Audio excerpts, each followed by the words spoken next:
Fala pessoal, tudo bem? Então, na aula de hoje a gente vai conversar sobre hormônio do crescimento. Bom, relembrando também a glândula da hipófise, esse hormônio ele vai fazer parte da secreção da adenohipófise. Então, nesse contexto, da hipófise anterior. Esse hormônio então, continua nessa mesma linha dos hormônios regulados pelo eixo hipotálamo-hipófise, só que agora nós vamos conversar sobre o hormônio do crescimento, GH, que atua no sistema músculo-esquelético.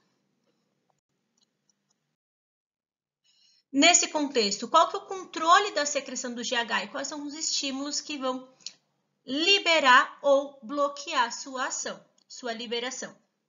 Nesse caso, o controle da secreção do GH, ele acontece pelo hipotálamo, pelo hormônio GnRH e pela somatostatina. Então, o GHRH, ele é o peptídico liberador de GH, então ele estimula a sua produção, e a somatostatina inibe a sua liberação. Nesse contexto, o GHRH, então, vai lá na adenohipófise e estimula a liberação do hormônio GH. GH, por sua vez, ele pode ter duas ações, que a gente diz, a função dele no crescimento sendo direta ou indireta. No contexto, em primeiro momento, o GH ele vai para o fígado ou para outros tecidos para estimular fatores de crescimento semelhantes à insulina, os receptores IGF. E aí, esses receptores vão diretamente atuar no crescimento das cartilagens. Mas, por sua vez, o GH ele pode agir diretamente no crescimento dos ossos e tecidos, com a contribuição do aumento da glicose sanguínea. Então, nesse caso, as vias que afetam essa liberação são os ritmos circadianos da secreção tônica, que aí também essa liberação é influenciada por nutrientes circulantes, pelo estresse e por alguns outros hormônios de padrões complexos. Eles têm um trofismo no fígado para a produção, então, de fatores de crescimento semelhantes a insulinas e também atuam diretamente nas células-alvo.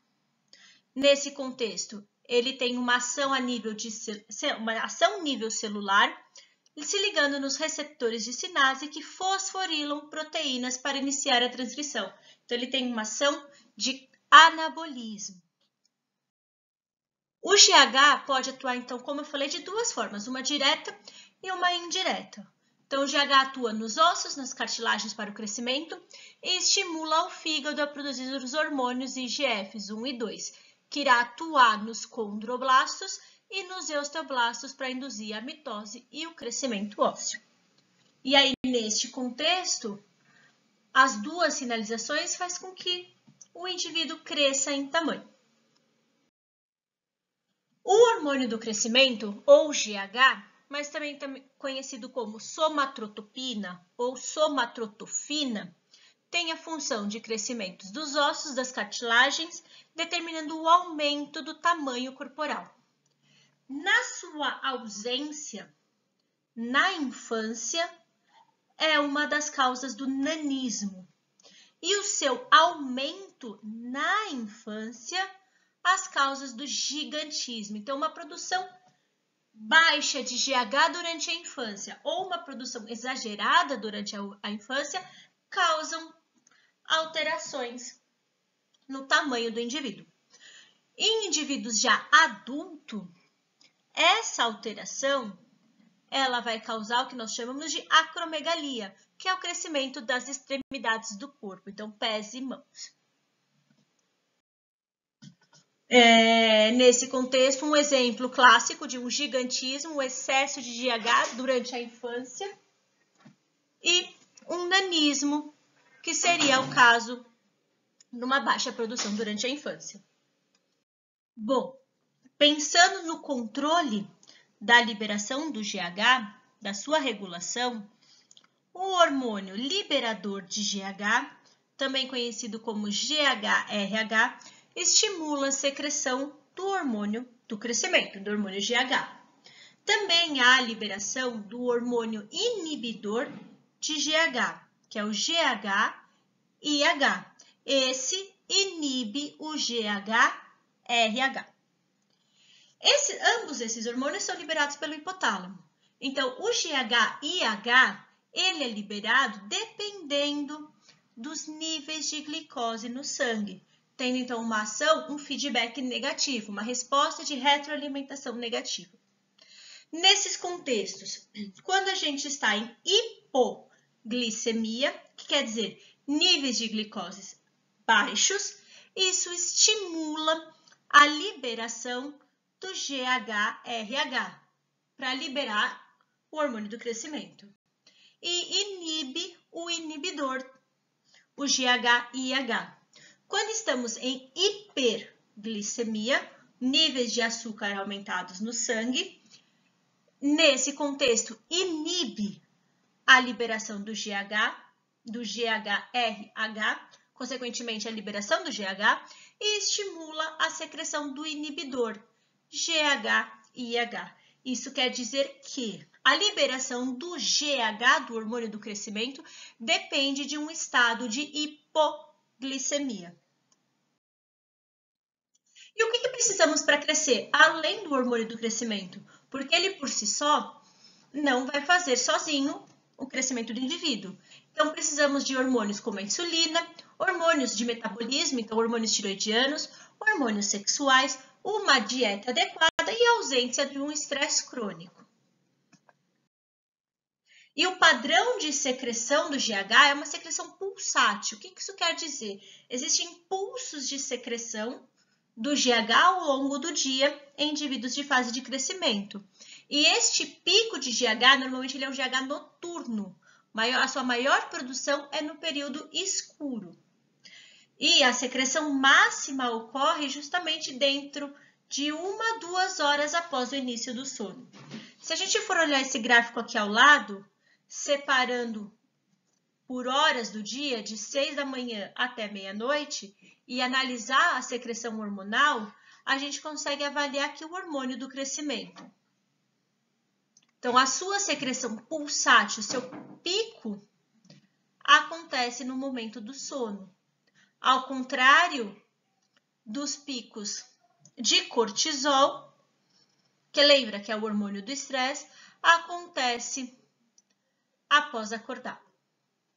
O maior pico de cortisol e vai decaindo durante o dia.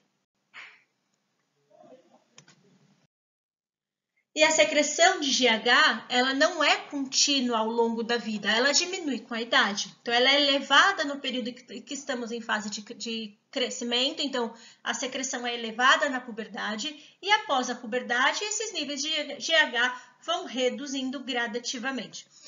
Se a gente for comparar uma criança de 6 anos com um adulto de 37, a gente já vê que essa pulsação, essa liberação de GH mudou drasticamente.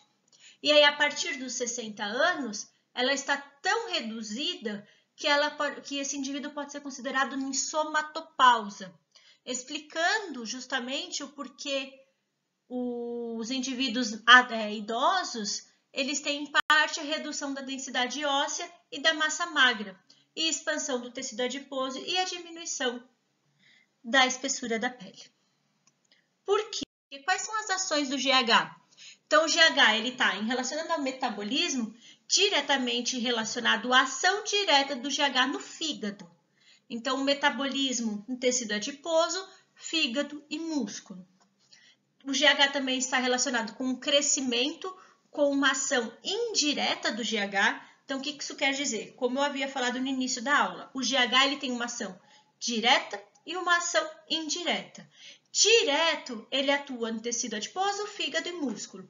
Indiretamente, ele está relacionado com o crescimento, através da liberação do estímulo de secreção do IGF, que são aqueles receptores semelhantes à insulina. Aí, nesse contexto, indiretamente, ele atua nos ossos, tecidos moles e órgãos. Estimula a síntese proteica e a divisão celular, levando então à hipertrofia e hiperplasia. Os efeitos, então, do GH sobre um crescimento linear do indivíduo, ele estimula, então, a síntese das cartilagens, então aumenta a deposição de cartilagem e a conversão dessa em tecido ósseo, aumenta a proliferação, como ele aumenta essa deposição de cartilagem, então ele aumenta a proliferação dos condrócitos. E, além disso, o IGF é produzido no tecido ósseo em resposta ao GH ou de origem hepática também. Então, nesse contexto, o estímulo acontece de uma forma indireta. E em que região do osso isso acontece? Naquela região conhecida como cartilagem epifissária, ou fície, que é a cartilagem de crescimento. Como podemos olhar, então, observar nesse gráfico, a gente acompanha o crescimento ósseo através dos fechamentos das epífises. E essas taxas, essa curva de crescimento é acompanhada, então, pelas secreções pulsáteis de GH. Então, no exame de radiografia para ver densidade óssea, para ver idade óssea, o que é calculado para fechar o diagnóstico de idade óssea é justamente a distância entre as epífises, que com o passar dos anos vai reduzindo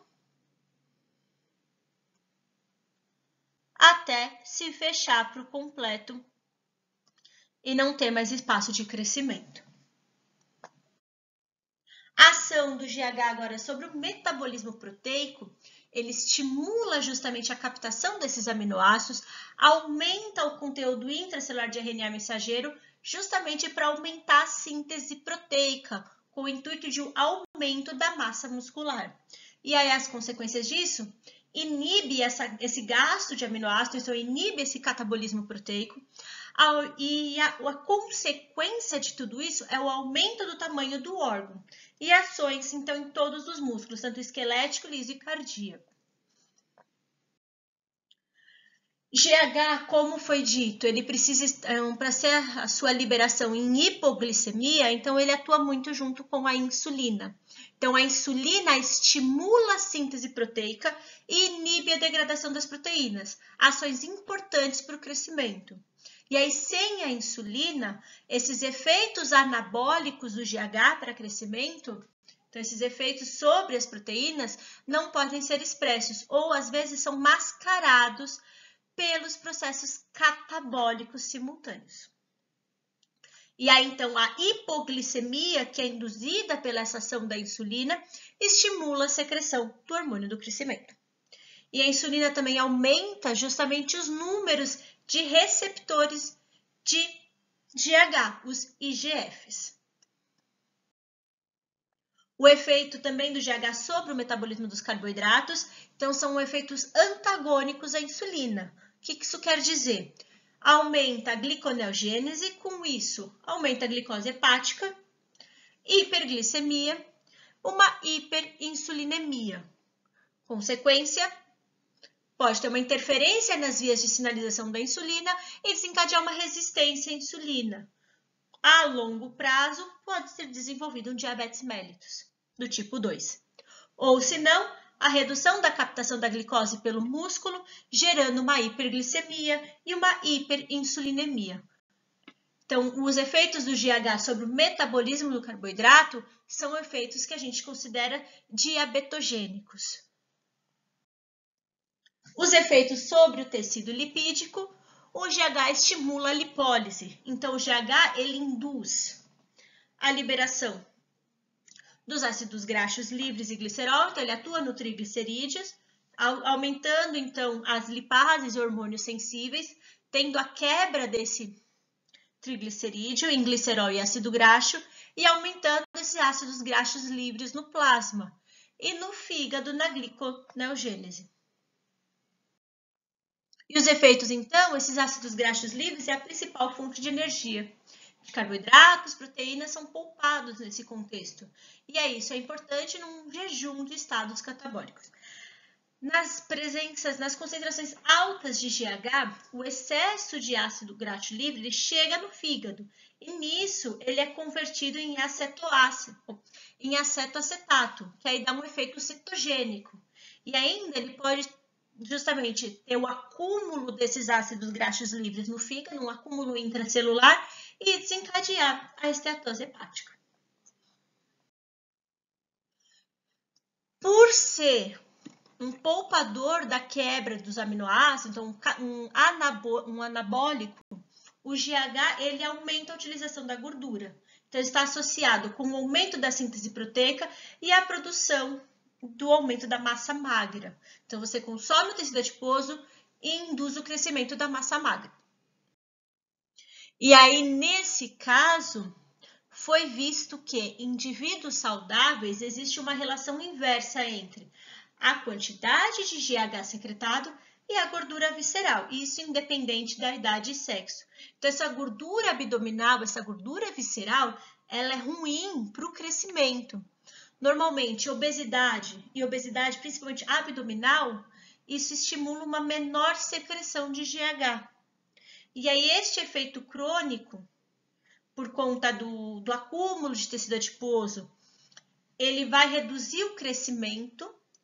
E uma das consequências também, neste caso da obesidade abdominal e a diminuição da secreção de GH, é os níveis altos de cortisol na circulação. E aí, esses níveis altos de cortisol induzem o aumento desse tecido adiposo e a consequência disso, uma redução de GH e o aumento da deposição de gordura abdominal.